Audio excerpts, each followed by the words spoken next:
This is the Triumvirate. I'll show you the mobs, the bosses, what they do, and how you can beat them in a pug. Don't even think about pulling all this in one go, it's going to be really tough. You have these merciless subjugators that cast Chains of Subjugation, a 6-second group-wide AoE on anyone with the debuff. It is a snare however, so movement freeing spells can dispel it. Also, try not to overlap these circles as damage stacks. They'll then cast Leeching Void on a player. It's a huge heal absorb and dot that needs to be topped up immediately. As for the rest, these champions use Relentless Pursuit on the tank, a big hit with a stacking bleed. They also have a stacking buff increasing physical damage by 50% per stack. The Famished Broken spread these circles on the ground on death that should be dodged, and the Conjurer spams Umbral Bolt, and his pet Void Collar pulses AoE damage every 2 seconds. So once you kill the 4 subjugators, the boss activates. Zuraal uses Void Slash on the tank, a 3-hit ability that can hurt. He will also target a player with Decimate, a large AoE hit that players should move out of the group for. If you're fast enough, you can even escape the circle during his leap, completely negating the damage. It also creates a void zone on the ground. Then he uses Null Palm, a frontal you can easily dodge.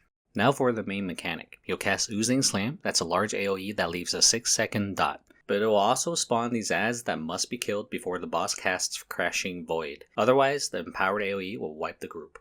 In this next area, you'll need to find and eliminate 4 Rift Wardens to close their rifts. You must fight them close to the rift, otherwise you wipe the group.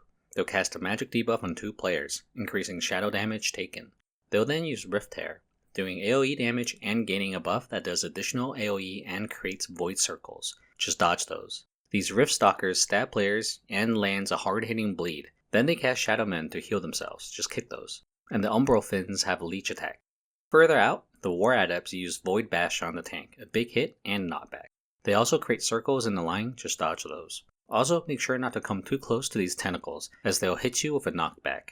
Once you've killed the last Rift Warden, the boss will spawn. The boss shares Health Pool with his 2 pets, Darkfang and Shadewing. Shadewing rushes a player with Swoop, then casts a fear that you must interrupt. And Darkfang pounces at a player, dealing damage and inflicting a bleed. While his pets are doing those, the boss covers the ground with Void Bombs. Dodge these if you don't want big damage and a dot. He'll then use Phase Dash. Players will spawn a circle around them that the group should try to cover all the Void Bombs with. Once cast, they destroy the Void Bombs within the radius while doing a small amount of AoE damage to the group. Any leftover Void Bombs, however, should be soaked. You can use AMS or Cloak of Shadows. Any magic immunity or tanks just take it. Otherwise, the boss's big Overload ability will explode these bombs for even more group damage plus a bad debuff. And then he'll repeat until dead. In this final area, you'll meet the Voidbenders that try to cast the large buff. Just interrupt them.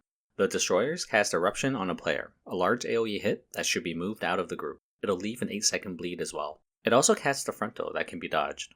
The last mob you should be aware of is the Grand Shadow Weaver. They spawn orbs from this black hole that does big damage. These orbs travel along the line shown by these beams, and they are slow. Just watch where you're moving when multiples of these spawn. They also target a player with a channeled spell for 5 seconds. This hits hard, so the targeted player needs focused heals. After clearing the courtyard, the boss will spawn. He'll constantly spam Mind Blast on the tank. These are large bolts that should be interrupted. Then 3 black holes appear around him, spawning the same orbs that need to be dodged. He'll cast Mass Void Infusion on 3 players, targeting them with a channel dot for 5 seconds. And then summons Tentacles. The moment they spawn, they do large damage to the party and spend the rest of the fight mind-flaying players. These can stack, so kill the adds quickly. Stuns can work on them, as does magic immunities. The boss then casts Repulse, teleporting to the center and pushing everyone to the edge. The group needs to rush back to the middle before his collapsing void finishes, otherwise they'll get caught in the storm. Then he repeats. Once you've beat him, you enter the hall for the last boss. When she activates, she'll summon these floating orbs and cast Dirge of Despair, a large AoE that activates the orbs, making them also do group-wide damage every 2 seconds. This fight is heavy in rot damage because of these orbs, so memorize their locations and what they look like. You'll need to know for upcoming mechanics. As for the tank, move the boss to the center to make room for Disintegrate. Don't get hit by the beams, and know that every 12 seconds, once she gets 3 stacks of the buff Void Portal, she'll do a large hit called Abyssal Lance. This usually overlaps with the Disintegrate. She'll then target 3 players with Discordant Beam. You need to line up the beams with the floating orbs to stop their rot damage. There are 5 orbs, so if your party is on point, you only need to go through this twice to silence them all. After every beam cast, she'll use Grim Chorus, making each remaining orb do large damage within the circle. Players need to move to the safe spots near the silenced ones. However, after the Grim Chorus, your party gets a stacking debuff called Anguish, increasing your damage taken by the remaining orbs. She'll keep repeating the entire sequence until you've silenced all 5. Once your party does, she'll start casting an RP spell. Just wait until it gets stopped, and she'll receive a long debuff, increasing damage taken by 200%. This is where you usually want to lust. After it's over, she'll summon another 5 orbs and repeat the entire process again. I hope you found this guide informative. Keep playing, keep watching, and I'll see you next time.